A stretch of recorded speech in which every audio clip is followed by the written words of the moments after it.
Hello friends, basic की special class में आप सभी लोगों का एक बार फिर से मोस्ट वेलकम है। और आज के इस वीडियो के अंदर हम डिस्कस करेंगे बीएससी सेकेंड ईयर जियोलॉजी का फर्स्ट सेमेस्टर है कोर डेटा। और इस सेमेस्टर से ऑलरेडी मैं कई सारी वीडियोस अपलोड कर चुका हूं। आप चैनल के अंदर जाएंगे, आपको प्लेलिस्ट मिल जाएगा। दोस्तों, आज के इस वीडियो के अंदर हम डिस्कस करेंगे बेलेनोग्लोसस के एंडोस्केलेटल सिस्टम के बारे में। दोस्तों, इससे पहले मैं बेलेनोग्लोसस से रिलेटेड और भी कई सारी वीडियोस बना चुका हूं, जिसके अंदर हमने कवर किया हुआ है बेलेनोग्लोसस के एक्सटर्नल और इंटरनल मॉर्फोलॉजी के बारे में, यानी उसका हैबिटेट और उसकी बॉडी स्ट्रक्चर के ऊपर एक सेपरेट वीडियो हम बना चुके हैं। इसके अलावा हमने कवर किया है बेलेनोग्लोसस के डाइजेस्टिव सिस्टम के बारे में और बेलेनोग्लोसस के ब्लड वेस्कुलर सिस्टम के बारे में। तो ये बेलेनोग्लोसस की फोर्थ वीडियो है, जिसके अंदर हम डिस्कस कर रहे हैं इसके एंडोस्केलेटल सिस्टम के बारे में। चलिए दोस्तों, स्टार्ट करते हैं। चलिए दोस्तों, हेडिंग डाल लीजिए एंडोस्केलेटन ऑफ बेलेनोग्लोसस, यानी कि आज के इस वीडियो के अंदर हम पढ़ेंगे बेलेनोग्लोसस का एंडोस्केलेटल सिस्टम।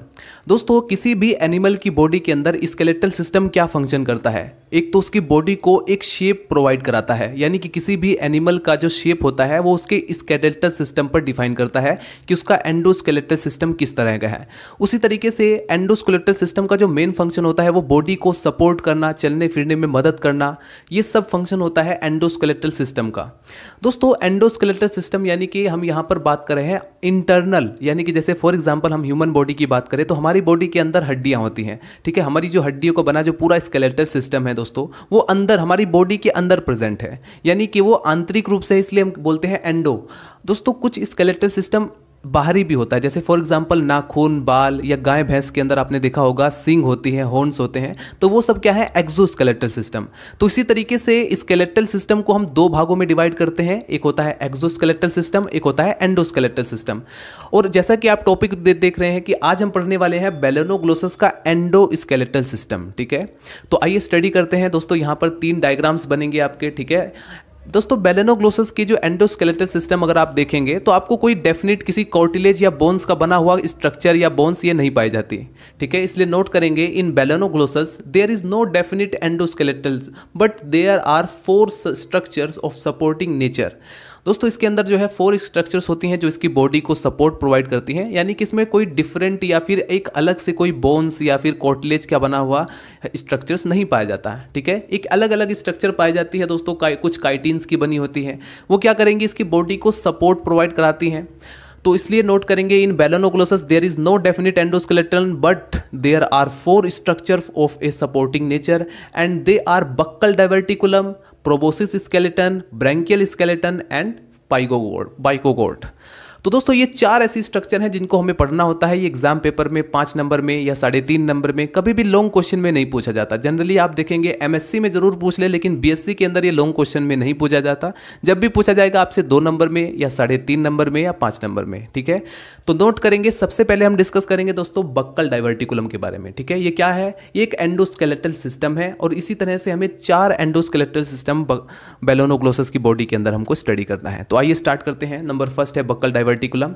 दोस्तों, buccal diverticulum is a hollow pre oral outgrowth, ठीक है। थोड़ा ध्यान से समझने की कोशिश करें। प्री ओरल आउटग्रोथ है, एक्सटेंडिंग फ्रॉम, कहां से एक्सटेंड करता है? From the roof of buccal cavity, buccal cavity के छत पर, यानी कि बक्कल कैविटी के ऊपर की तरफ। रूफ मतलब छत या ऊपर वाला जो भाग होता है। तो कहां पर एक्सटेंड करेगा? Extend from the roof of the buccal cavity into the proboscis, किसके अंदर? प्रोबोसिस के अंदर, ठीक है। इसकी पोजीशन आपको पता चल गई। Buccal diverticulum is a hollow pre oral outgrowth होता है, extend from the roof of the buccal cavity into the proboscis. It was for a long time also called a notochord और ए स्टोमोकोड। दोस्तों, जब ये धीरे धीरे आगे चल करके जो है किस स्ट्रक्चर में चेंज होता है? नोटोकोड और स्टोमोकोड। जैसा कि मैंने आपको कहा है, बेलेनोग्लोसस हेमिकोर्डेट्स के अंदर आते हैं और हमने हेमिकोर्डेट के जनरल फीचर्स के अंदर क्या पढ़ा था कि इसके अंदर ट्रू नोटोकोड अब्सेंट होती है, ठीक है। यानी कि नोटोकोड की जैसी एक स्ट्रक्चर पाई जाती है जिसको हम स्टोमोकोड बोल देते हैं। तो हम बक्कल डाइवर्टिकुलम को स्टोमोकोड भी बोल देते हैं या नोटोकोड भी बोल देते हैं, ध्यान रखना। लेकिन नोटोकोड जो है, जो रियल ट्रू नोटोकोड इसके अंदर अब्सेंट होती है, ठीक है। आगे बढ़ते हैं। On the assumptions that it represent the anterior portion of the notochord of chordates, ये जो chordates के anterior portion notochord को represent करता है, ये assumption है, यानी कि कल्पना है। द बक्कल डाइवर्टिकुलम, बीडी जो है वो शॉर्ट फॉर्म में बक्कल डाइवर्टिकुलम को रिप्रेजेंट कर रहा है, इसलिए कंफ्यूज मत होना। The buccal diverticulum is neither analogous nor homologous with chordate notochord. जैसा कि मैंने आपको ऑलरेडी बताया था कि दोस्तों ये भले ही नोटोकॉर्ड की जैसी स्ट्रक्चर है, बट ये ना तो उसकी होमोलोगस है, यानी कि ना तो उसके वो समान है और ना ही उससे वो डिफरेंट है। ठीक है, ना तो उसके समान है ना ही इसके लिए डिफरेंट है बक्कल डाइवर्टिकुलम। लेकिन हिस्टोलॉजिकली जब ये देखते हैं तो histologically it is identical with the wall of buccal cavity. ये बक्कल कैविटी के वाल के जैसे आइडेंटिकल होती है। ठीक है, इसकी हिस्टोलॉजी से ये ज्ञात किया गया। तो ये है बक्कल डाइवर्टिकुलम के बारे में। इतना आप लिखेंगे। 2 नंबर में शॉर्ट क्वेश्चन में अगर आता है कि बक्कल डाइवर्टिकुलम ऑफ बेलेनोग्लोसस, तब भी आप इसी को नोट करेंगे। उसके बाद आता है दोस्तों नंबर 2 स्केलेटन होता है प्रोबोसिस स्केलेटन। प्रोबोसिस स्केलेटन का आपको डायग्राम भी अवेलेबल है, जैसा कि यहाँ पर आप देख सकते हैं। ये बी जो है ये है प्रोबोसिस स्केलेटन। दोस्तों अगर सपोज आपको प्रोबोसिस स्केलेटन के बारे में नहीं आता है तो आप कैसे डिफाइन करेंगे? दोस्तों किसी चीज़ को डिफाइन करने के ज़रूरी नहीं कि सिर्फ उसके बारे में पता हो तभी, आप उसकी स्ट्रक्चर को भी देख करके उसकी मॉर्फोलॉजी के बेस पर भी डिफाइन कर सकते हैं। अगर मुझे कुछ भी ना पता हो तो मैं एटलीस्ट इतना तो बता सकता हूँ कि इसकी स्ट्रक्चर कैसी है।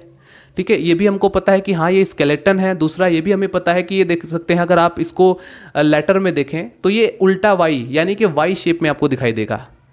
तो इस तरह से आप किसी चीज़ को देख करके उसकी मॉर्फोलॉजी को देख कर भी डिफाइन कर सकते हैं। एग्जाम पेपर में कॉपी बिल्कुल भी खाली नहीं छोड़ना। ठीक है, आपको कैसे भी करके उसको डिफाइन करना होता है। तो यहाँ पर नोट करेंगे। फिलहाल तो आप अच्छे से जितना भी नोट कर सकें उसको नोट कीजिए।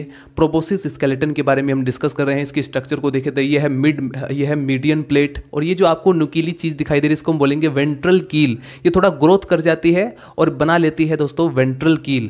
और ये 2 हॉर्न्स लाइक स्ट्रक्चर यानी कि सींग की तरह नीचे की तरफ स्ट्रक्चर दिखाएंगे, इसको हम बोलेंगे हॉर्न्स। ठीक है, तो ये पूरा वाई शेप में आपको दिखाई दे रहा है दोस्तों। ये काइटिन का बना होता है। किस चीज का बना होगा दोस्तों? काइटिन। तो आगे बढ़ते हैं। प्रोबोसिस स्केलेटन और nuchal skeleton is formed by A basement membrane becoming a thick form a laminated plate. दोस्तों जो बेसमेंट मेम्ब्रेन होती है उसके थिकनेस के कारण ये बनता है। एक बार फिर से रिवाइज करता हूँ, रिपीट करता हूँ।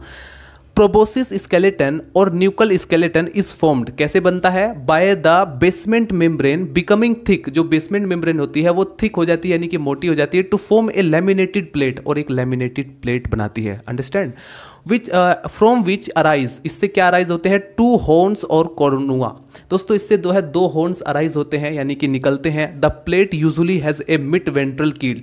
इसकी जो प्लेट है उस पर मिड में, बीच में दिखाई देगा एक वेंट्रल कील दिखाई देती है। ठीक है, मतलब इसकी स्ट्रक्चर को ही देख करके इसको डिफाइन कर दिया गया है।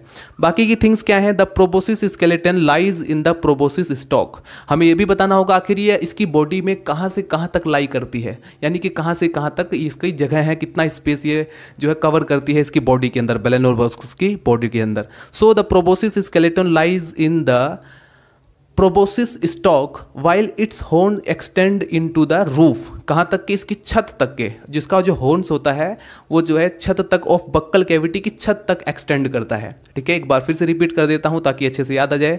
The plate usually has a mid ventral keel and the proboscis stalk lies in the proboscis stalk. ठीक है, the proboscis skeleton lies in the proboscis stalk while its horns, इसका जो हॉर्न्स होता है extend into the roof of buccal cavity, ये जो है buckle cavity के छत तक एक्सटेंड करता है। तो ये है दोस्तों प्रोबोसिस स्केलेटन के बारे में। डायग्राम आप यहाँ पर बना सकते हैं। यह है बक्कल डाइवर्टिकुलम के बारे में, इसका कोई पर्टिकुलर भी डायग्राम नहीं है, बट बाद की जो 2 स्ट्रक्चर्स और भी आने वाली है उनका डायग्राम है, जैसे कि ब्रैंकियल स्केलेटन, पाइगोकॉर्ड। तो फटाफट इसको नोट करें और ध्यान रखना 2 नंबर में शॉर्ट क्वेश्चन में पाइगोकॉर्ड कई बार पूछा जाता है, तो इसके बारे में भी आपको नोट करना चाहिए। पहले आप इसको फटाफट नोट कीजिए। चलिए दोस्तों हेडिंग डाल लीजिए ब्रैंकियल स्केलेटन। दोस्तों बेलेनोग्लोसस के एंडोस्केलेटन का जो 3rd स्ट्रक्चर पाया जाता है वो है ब्रैंकियल स्केलेटन। ब्रैंकियल स्केलेटन की अगर आप डायग्राम देखना चाहें तो डायग्राम ए देखिए, जिसके अंदर आप देखेंगे यू शेप में। अगर आप यू को उल्टा कर दें तब आपको कुछ इस शेप में दिखाई देगा, या फिर आप इसको ए शेप भी बोल सकते हैं। इंग्लिश का ए लेटर या यू लेटर भी आप इसको अगर उल्टा करेंगे तो यू शेप में दिखाई देगा, वैसे आप ए लेटर में भी आप देखेंगे। दोस्तों ये जो है इसकी स्ट्रक्चर और मॉर्फोलॉजी में देखेंगे तो ये जो है सेंटर में प्रेजेंट होगा रॉड ऑफ सेप्टम, और इसके किनारे किनारे पर जो रॉड लाइक स्ट्रक्चर दिखाई दे रही है इसको बोलेंगे आप रॉड ऑफ टंग बार। अब आप इसकी मॉर्फोलॉजी को देख करके, इसकी एक्सटर्नल मॉर्फोलॉजी या इसके ऑरिजिन के बेस पर या इसके फंक्शन के बेस पर आप इसको इजीली डिफाइन कर सकते हैं। तो यहाँ पर आप नोट करेंगे ब्रैंकियल स्केलेटन के में the walls of U shaped gill cleft are supported by the skeletal rod called, जिसको हम बोलते हैं primary and secondary gill rods. दोस्तों इसके ऐसी इस तरह का एक और डायग्राम बनेगा, जस्ट सेम एक तरह का डायग्राम और भी बनेगा जो कि इनको सपोर्ट प्रोवाइड कराता है। और इसकी ओरिजिन कैसे होती है, found by the thickness of basement membrane. ये कैसे बनते हैं दोस्तों, जो बेसमेंट मेम्ब्रेन है वो जब थिक हो जाता है, यानी कि धीरे धीरे वो मोटा होने लगता है, थिकनेस उसकी बढ़ने के कारण इसके जो है ये स्ट्रक्चर बनती है। ये जो स्केलेटन है इसका फॉर्मेशन होता है, जिसको हम बोलते हैं ब्रैंकियल स्केलेटन। उसके बाद आता है दोस्तों पाइकोकॉर्ड। पाइकोकॉर्ड का जो डायग्राम है वो यहाँ पर आप देख सकते हैं, ये देख सकते हैं, ये है पाइकोकॉर्ड और ये है वेंट्रल नर्व। दोस्तों पाइकोकॉर्ड को आप कैसे एक्सप्लेन करेंगे, जैसा कि आप यहाँ पर देखेंगे ये लॉन्गिट्यूडनल, यहाँ पर इसकी स्ट्रक्चर के बेस पर भी और सेम इसके फंक्शन के बेस पर भी। तो pygochord is longitudinal rod like structure extending from the ventral side of intestine to the body wall. तो कहाँ पर एक्सटेंड करेगा, ventral side of intestine to the body wall, and its function is not known. इसका जो function है वो अभी ज्ञात नहीं है, इसका कार्य अभी ज्ञात नहीं है कि ये क्या फंक्शन करता है, बट इट में support the soft abdominal region. दोस्तों जो एब्डोमिनल रीजन है, सॉफ्ट एकदम कोमल एब्डोमिनल रीजन है, उस जगह को ये सपोर्ट करता है। ठीक है, तो ये काम एक फंक्शन इसका पता चल गया है, यानी कि मे बी ये हो सकता है कि ये जो है सॉफ्ट एब्डोमिनल रीजन को जो है सपोर्ट करे। तो ये इसका हो जाएगा डेफिनेशन। तो ये 4 एंडोस्केलेटल सिस्टम बेलेनोग्लोसस की बॉडी के अंदर पाई जाती हैं, जो इनकी जो है एक तरीके से इसको शेप प्रोवाइड कराती हैं, इनको चलने फिरने में मदद करती हैं, और भी इसके अलावा जो है ये इसको सपोर्ट करती हैं इसकी बॉडी को। तो दोस्तों ये था बेलेनोग्लोसस का एंडोस्केलेटल सिस्टम। नेक्स्ट वीडियो में डिस्कस करेंगे रेस्पिरेटरी सिस्टम और बचा हुआ है रिप्रोडक्टिव सिस्टम, तो इन सभी को भी हम कवर करेंगे। मिलते हैं दोस्तों नेक्स्ट वीडियो में। अगर आपको ये वीडियो पसंद आए तो लाइक करें और चैनल को सब्सक्राइब कर दें अगर आपको और इसी तरह की और भी वीडियोज़ चाहिए तो मिलते हैं नेक्स्ट वीडियो में। Bye bye, Tata.